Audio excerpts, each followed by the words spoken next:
अभी की इस वीडियो में देखने वाले हैं साइंस के इंपॉर्टेंट क्वेश्चन जो कि ऑब्जेक्टिव होंगे। ठीक है, जो भी ऑप्शन आपको ये दिखाई देंगे सबसे पहले उसको अपने माइंड में खुद से सॉल्व कर लेना है, उसके बाद मेरा आंसर देखना है। ठीक है, पहला क्वेश्चन है, लेंस की क्षमता कैसे मात्रक क्या होता है? बाबू लेंस का क्षमता कैसे मात्रक डायोप्टर होता है। क्या होता है बाबू? डायोप्टर होता है। ठीक है, यानी कि पहला के ए। प्रकाश के किरण के समूह को किरण पुंज कहते हैं। क्या कहते हैं बाबू? किरण पुंज कहते हैं। किसी माध्यम में छोटे कणों को निलंबन को क्या कहा जाता है? किसी माध्यम में छोटे छोटे कणों को निलंबन को कोलाइड कहा जाता है। क्या कहा जाता है? कोलाइड। मानव शरीर का प्रतिरोध कितना होता है? मानव शरीर का प्रतिरोध 50 से 100 ओम के बीच होता है। कितना होता है? 50 से 100 ओम के बीच। ठीक है, यानी कि आपका 4 के ए हो जाएगा। अगला क्वेश्चन क्या है? किसी बल्ब से 220 वोल्ट और 2 एम्पियर की धारा प्रवाहित होती है तो फिलामेंट का प्रतिरोध कितना होगा? फिलामेंट का प्रतिरोध बाबू देख लीजिए थोड़ा सा। फिलामेंट का प्रतिरोध प्रतिरोध पूछ रहा है ना, यानी कि आर पूछ रहा है। ठीक है, रेजिस्टेंस क्या क्या दिया है बाबू? 220 वोल्ट दिया है, यानी कि भी दे दिया है, भी दे दिया है 220 वोल्ट। ठीक है, और 2 एम्पियर धारा, धारा करने का मतलब कि आई, आई करंट दे दिया कितना? 2 एम्पियर। अच्छा, आर निकालना है तो आर बराबर फार्मूला क्या होता है? भी बटा आई होता है ना बाबू। तो भी का मान कितना है? भी का मान आपका है 220, 220 बटा 2, कटा दीजिए 110, 110 इज राइट आंसर। 110 कहाँ है? ऑप्शन बी में 110 है। ऑप्शन बी में बाबू 110 है, यानी कि 5 का ए हो जाए, बी हो जाएगा। ठीक है, 5 के बी। अगला क्वेश्चन, आर ओम प्रतिरोध वाले एन प्रतिरोधों को समानांतर क्रम में जोड़ने पर एन आर होगा। क्या होगा? एन आर होगा। 6 के सी। अगला क्वेश्चन, ओम के नियम निहित है, ओम के नियम निहित है। ठीक है, कौन हो जाएगा? वी आर बराबर आई, यानी कि आई बराबर वी आर, आई बराबर वी आर होगा। क्या होगा? हो नहीं होगा बाबू? ओम का नियम आई बराबर वी आर नहीं होता है। ठीक है, आई बराबर वी आर नहीं होता है। दूसरा ऑप्शन क्या है? ऑप्शन नंबर बी, भी बराबर आई आर। हाँ, ये होता है, भी बराबर आई आर होता है। ठीक है, यानी कि 7 के बी, 7 के बाबू बी। अगला क्वेश्चन, विद्युत धारा की प्रबलता के एसआई मात्रक, विद्युत धारा की प्रबलता के एसआई मात्रक होता है एम्पियर, एम्पियर। ठीक है, अगला क्वेश्चन, विद्युत धारा उत्पन्न करने वाले युक्ति का क्या नाम है? विद्युत धारा उत्पन्न करने वाले युक्ति का जनित्र। क्या बाबू? जनित्र, यानी कि राइट आंसर ए। निर्गत किरण, निर्गत किरण के अभिलंब, निर्गत किरण एवं अभिलंब के बीच के कोण को क्या कहते हैं? निर्गत किरण एवं अभिलंब के बीच के कोण को निर्गत कोण कहते हैं। कौन कोण? निर्गत कोण। थोड़ा सा देख लीजिएगा। देखिए, आपतित किरण और अभिलंब के बीच को आपतन कोण, परिवर्तित किरण और अभिलंब के बीच के परिवर्तन कोण, और निर्गत किरण और अभिलंब के बीच के कोण को निर्गत कोण। ठीक है, याद कर लीजिएगा बाबू यहाँ से कि आपतित किरण और अभिलंब, आपतित किरण और अभिलंब के बीच जो कोण बनता है वो आपतन कोण कहलाता है, और परिवर्तित किरण और अभिलंब के बीच जो कोण बनता है वो परिवर्तन कोण कहलाता है, और निर्गत किरण और अभिलंब के बीच जो कोण बनता है वो क्या कहलाता है? निर्गत कोण कहलाता है। ठीक है, बहुत बढ़िया।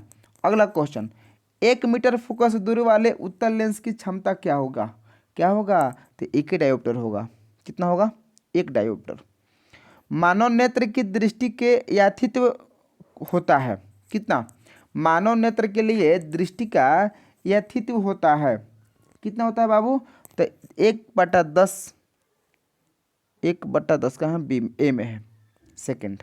ठीक है, अगला, एक दृष्टि दोष के निवारण के लिए अवतल लेंस का प्रयोग किया जाता है। किसी दृष्टि दोष के लिए निवारण के लिए अवतल लेंस का प्रयोग किया जाता है। ठीक है, तो निकट दृष्टि दोष, निकट दृष्टि दोष, दूरदृष्टि दोष वाले मनुष्य के चश्मे में कौन सा लेंस लगा होता है? तो उत्तल लेंस लगा होता है। कौन सा लेंस? उत्तल लेंस। लघुपथन के समय परिपथ में विद्युत धारा का मान बहुत अधिक बढ़ जाता है। ठीक है, 15 के सी, बहुत अधिक बढ़ जाता है। गोबर गैस एक प्रकार की क्या है? प्राकृतिक गैस है, बायोगैस है, या लकड़ी है, या चूल्हा है? तो गोबर गैस एक प्रकार के बायोगैस है। प्राकृतिक गैस तो होगा नहीं, और लकड़ी तो होगा नहीं, चूल्हा तो होगा नहीं, तो बायोगैस है। अगला क्वेश्चन, कैगा नाभिकीय विद्युत संयंत्र किस राज्य में स्थित है? विद्युतीय संयंत्र किस राज्य में स्थित है? तो ये बाबू कर्नाटक में है। कहाँ है? कर्नाटक में। अगला क्वेश्चन, किसी वस्तु का आवर्धित प्रतिबिंब होता है। किसी वस्तु का आवर्धित प्रतिबिंब होता है। कैसा होता है बाबू? आवर्धित प्रतिबिंब किस दर्पण से होता है? अवतल दर्पण से, समतल दर्पण से, या उत्तल दर्पण से, या सब प्रकार के दर्पण से? तो नहीं, सब प्रकार के दर्पण से नहीं होता है। किसी वस्तु का आवर्धित प्रतिबिंब अवतल दर्पण से होता है। ठीक है, यानी कि ए इज राइट आंसर। हजामत बनाने के लिए प्रयोग किया जाता है। हजामत मतलब दाढ़ी। दाढ़ी बनाने में कौन सा दर्पण प्रयोग होता है? तो अवतल दर्पण। निकट दृष्टि दोष में किस लेंस का प्रयोग होता है? निकट दृष्टि दोष में अवतल लेंस का प्रयोग होता है। किस लेंस का? अवतल लेंस का। धारा मापने का यंत्र, धारा मापने का यंत्र एमीटर कहलाता है। ठीक है, और वोल्ट मापने का यंत्र वोल्ट मीटर कहलाता है। ठीक है, वोल्ट एमीटर का ऐसा मात्रक क्या होता है? एम्पियर। ठीक है बाबू, एम्पियर होता है। डायनेमो से किस प्रकार की धारा प्राप्त होती है? डायनेमो से दिष्ट धारा और प्रत्यावर्ती धारा दोनों प्रकार की होता है, यानी कि एसी और डीसी। अल्टरनेटिंग करंट और डायरेक्ट करंट, ये होता है प्रत्यावर्ती धारा, प्रत्यावर्ती धारा, और ये जो होता है, और प्रत्यावर्ती धारा और दिष्ट धारा से डीसी से होता है दिष्ट धारा। ठीक है, दिष्ट धारा, डायरेक्ट करंट। ठीक है बाबू, डायरेक्ट करंट। अगला क्वेश्चन, आवेश का ऐसा ही मात्रक। बाबू आवेश का ऐसा ही मात्रक कूलाम होता है। आवेश का ऐसा ही मात्रक कूलाम। अच्छा, सभी प्रकार का ऐसा ही मात्रक का एक हम स्पेशल वीडियो बनाए हुए हैं, आप उस वीडियो को जरूर देख लीजिएगा। उसका लिंक हम डिस्क्रिप्शन बॉक्स में दे देंगे, वहाँ से आप उसको देख लीजिएगा। बहुत इंपॉर्टेंट है बाबू, क्योंकि एग्जाम में 5 से 10 नंबर वहाँ से डायरेक्ट पूछेगा क्वेश्चन, ऐसा ही मात्रक से ऑब्जेक्टिव में। ठीक है, अगला क्वेश्चन, नवीकरणीय ऊर्जा का स्रोत है। नवीकरणीय ऊर्जा का स्रोत है सौर ऊर्जा। क्या बाबू? सौर ऊर्जा। एक साधारण प्रिज्म कितने सतह से घिरा रहता है? एक साधारण प्रिज्म 5 सतह से घिरा रहता है। कितने सतह से? 5 सतह से। विद्युत बल्ब में फिलामेंट किस तत्व का बना होता है? ये तो आप सभी लोग को याद होना चाहिए कि बाबू विद्युत बल्ब में फिलामेंट जो होता है वो किसका बना होता है? तो नाइक्रोम का बना होता है। नहीं, टंगस्टन का बना होता है। किसका? टंगस्टन का बना होता है। टंगस्टन का बना होता है बाबू। ठीक है, अभिनेत्र लेंस फोकस दूरी में परिवर्तन किया जाता है किसके द्वारा? अभिनेत्र लेंस फोकस दूरी में परिवर्तन किया जाता है किसके द्वारा बाबू? तो पुतली द्वारा, कि दृष्टपटल द्वारा, कि पश्चमाभि मांसपेशियों द्वारा, कि परितारिका द्वारा?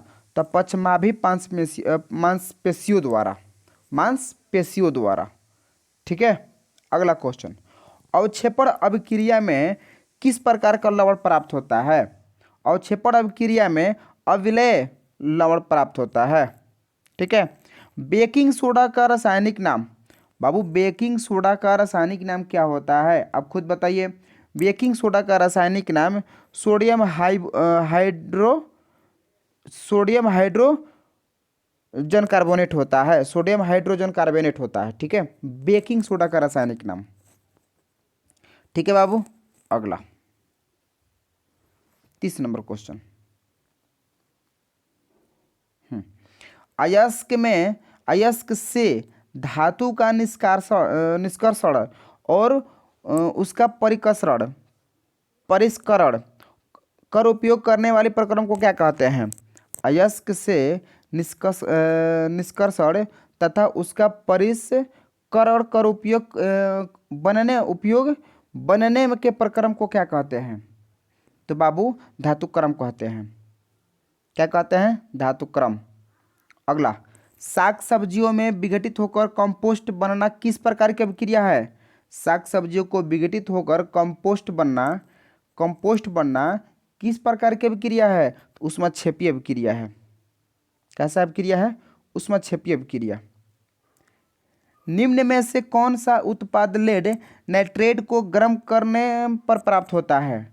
निम्न में से कौन सा उत्पाद लेड नाइट्रेट को गर्म से उत्पन्न होता है? तो बाबू NO2 और O2। कौन? NO2 और O2। निम्न में से कौन से सही है? निम्न में से कौन से सही है? बताइए तो, निम्न में से कौन से सही है? तो देखिए Na2CO3 और 10H2O, बी इसका राइट आंसर हो जाएगा। 33 का बाबू का होगा? 33 का बी हो जाएगा। ठीक है, 33 का बी। तो अभी की इस वीडियो में इतना ही। हम 34 से लेकर 80 तक हम नेक्स्ट पार्ट में देखेंगे, पार्ट 2 में देखेंगे। ठीक है। अच्छा, इससे से पहले आप जो SI यूनिट वाला, SI मात्रक वाला जो भी वीडियो है आप उसको देख लीजिए, ज़रूरी देख लीजिएगा। ठीक है, क्योंकि एग्जाम में वहाँ से डायरेक्ट क्वेश्चन पूछता है। ठीक है, ठीक।